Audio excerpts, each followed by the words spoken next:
매일 성경과 함께하는 오늘의 큐티 시간입니다.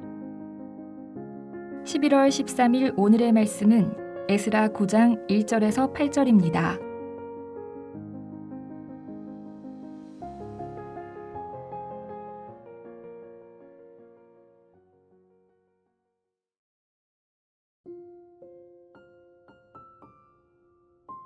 이 일 후에 방백들이 내게 나와 이르되 이스라엘 백성과 제사장들과 레위 사람들이 이 땅 백성들에게서 떠나지 아니하고 가나안 사람들과 헷 사람들과 브리스 사람들과 여부스 사람들과 암몬 사람들과 모압 사람들과 애굽 사람들과 아모리 사람들의 가증한 일을 행하여 그들의 딸을 맞이하여 아내와 며느리로 삼아 거룩한 자손이 그 지방 사람들과 서로 섞이게 하는데 방백들과 고관들이 이 죄에 더욱 으뜸이 되었다 하는지라. 내가 이 일을 듣고 속옷과 겉옷을 찢고 머리털과 수염을 뜯으며 기가 막혀 앉으니 이에 이스라엘의 하나님의 말씀으로 말미암아 떠는 자가 사로잡혔던 이 사람들의 죄 때문에 다 내게로 모여오더라. 내가 저녁 제사 드릴 때까지 기가 막혀 앉았더니 저녁 제사를 드릴 때에 내가 근심 중에 일어나서 속옷과 겉옷을 찢은 채 무릎을 꿇고 나의 하나님 여호와를 향하여 손을 들고 말하기를 나의 하나님이여 내가 부끄럽고 낯이 뜨거워서 감히 나의 하나님을 향하여 얼굴을 들지 못하오니 이는 우리 죄악이 많아 정수리에 넘치고 우리 허물이 커서 하늘에 미침이니이다. 우리 조상들의 때로부터 오늘까지 우리의 죄가 심하매 우리의 죄악으로 말미암아 우리와 우리 왕들과 우리 제사장들을 여러 나라 왕들의 손에 넘기사 칼에 죽으며 사로잡히며 노략을 당하며 얼굴을 부끄럽게 하심이 오늘날과 같으니이다. 이제 우리 하나님 여호와께서 우리에게 잠시 동안 은혜를 베푸사 얼마를 남겨두어 피하게 하신 우리를 그 거룩한 초소에 박힌 묵과 같게 하시고 우리 하나님이 우리 눈을 밝히사 우리가 종로를 타는 중에서 조금 소생하게 하셨나이다.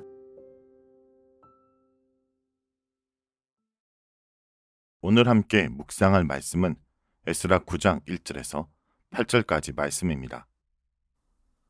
오늘날 우리는 여러 섞임 속에 살고 있습니다. 국경이 희미해졌고 문화가 뒤섞였고 우리의 삶은 수많은 정보와 관계와 욕망 속에 끊임없이 흔들립니다. 좋은 게 좋은 것이 아니겠냐는 말이 우리의 일상의 타협을 뒤덮어버리는 시대입니다. 편리함과 효율성 그리고 당장의 만족을 추구하는 속도에 익숙해져 우리는 종종 우리 영혼의 가장 깊은 곳에서 분명히 선을 그어놓아야 될 경계가 무너지고 있다는 사실을 알아채지 못합니다. 우리가 무엇이 섞이고 있고 무엇을 잃어가는지 우리 영혼이 둔감해지고 있습니다. 오늘 본문 속 이스라엘 포로기한 공동체도 이러한 영적 둔감함 때문에 언약 백성의 분명한 정체성이 희미해지고 있으며 많은 것이 혼재해져 있는 영적인 혼합주의 상태였음을 볼 수 있습니다. 본문의 배경을 보겠습니다. 오늘 우리가 살펴볼 에스라 9장은 이스라엘 백성이 바벨론 포로에서 돌아와 예루살렘에서 정착한 지 얼마 되지 않은 시점입니다. 고레스 왕의 칙령으로 1차 기한이 이어졌고 성전 재건이라는 위대한 역사가 이루어졌습니다. 이후 에스라를 중심으로 2차 기한이 이루어지며 에스라는 율법학자이자 제사장으로서 무너졌던 성전보다 더 심각하게 무너진 이스라엘 백성의 영적 기강을 바로잡기 위해 아닥사스다 왕의 지원을 받아 예루살렘으로 돌아왔습니다. 그런데 에스라가 본 예루살렘의 현실은 참담했습니다. 이스라엘 백성은 제사장, 레위 사람들, 그리고 방백들과 고관들까지도 하나님께서 엄격하게 금지하신 이방 민족과의 혼인관계를 맺고 있었습니다. 이방인과의 혼인은 단순히 인종 간의 결혼 문제가 아니었습니다. 그것은 거룩한 자손으로서의 정체성을 포기하고 그 땅의 가증한 일, 즉 우상 숭배와 타락한 종교 관습에 스스로 내어준 영적 배교 행위였습니다. 포로 생활 70년 징계를 끝내고 이제 다시 세워야 했던 가장 중요한 하나님의 언약적 경계가 일상의 타협 속에서 속절없이 무너져 내려버린 것입니다.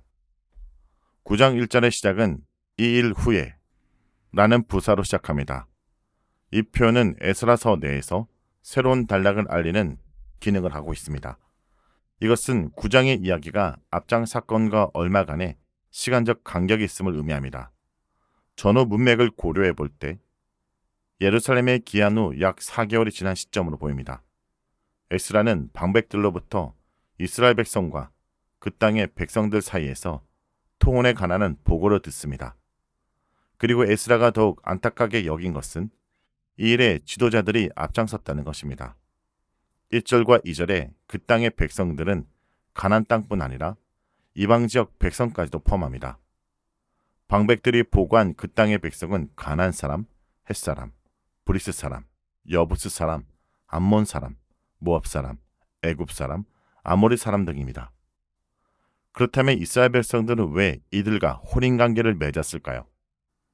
이스라엘 백성들이 포로에서 돌아온 예루살렘과 유다 땅은 이미 이방 민족들이 많은 땅을 차지하고 영향력을 행사하고 있었습니다.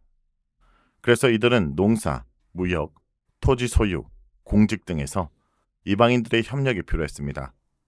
또 일부는 경제적 안정을 위해 이방 가문과 혼인 동맹을 맺는 것이 유리하다고 여겼을 것입니다.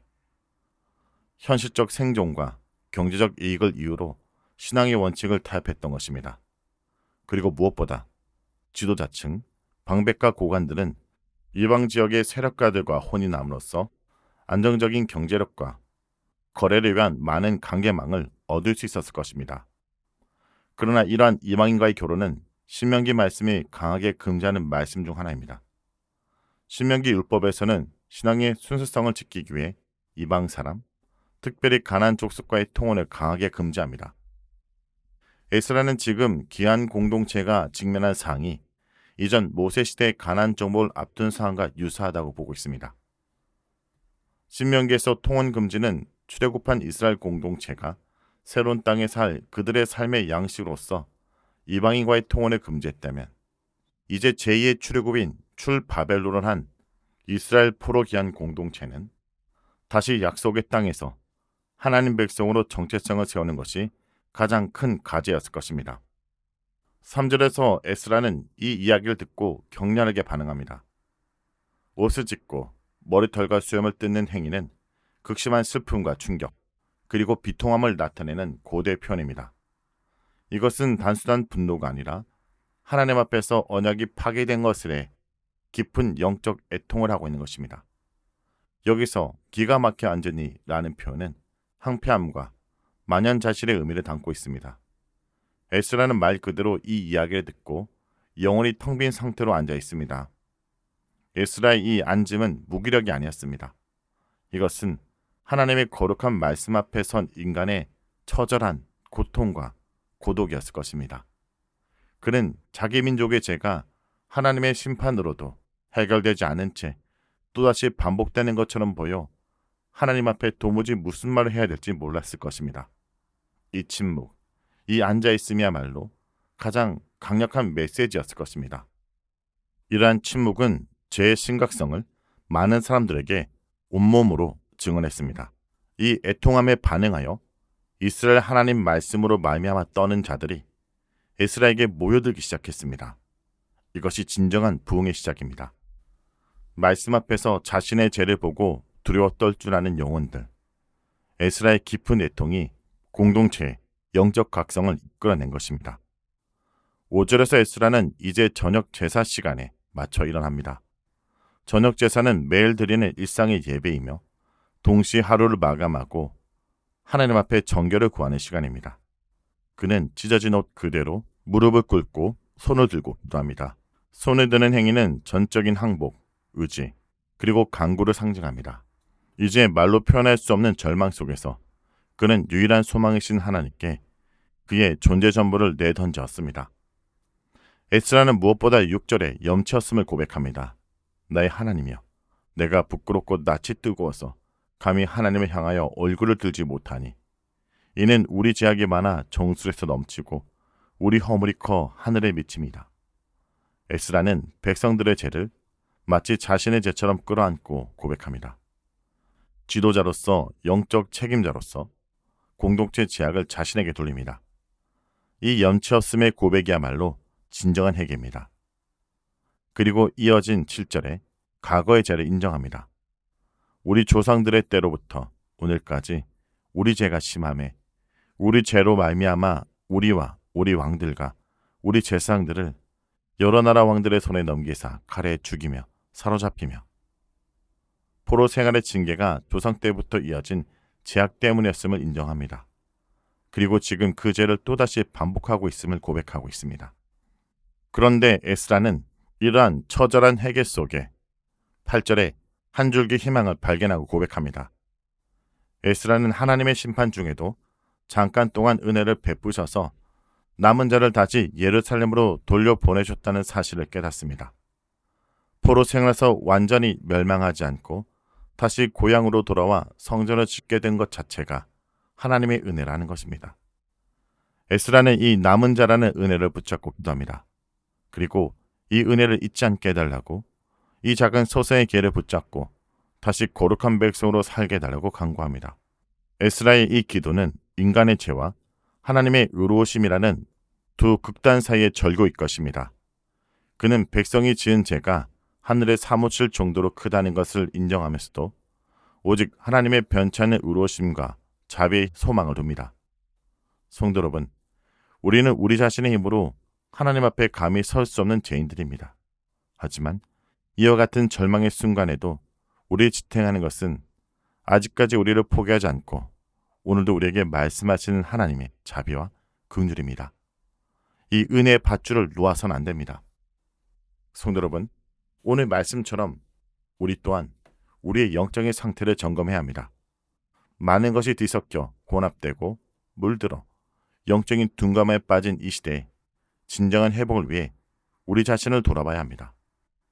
다시 한번 영적 경계선을 재설정해야 합니다.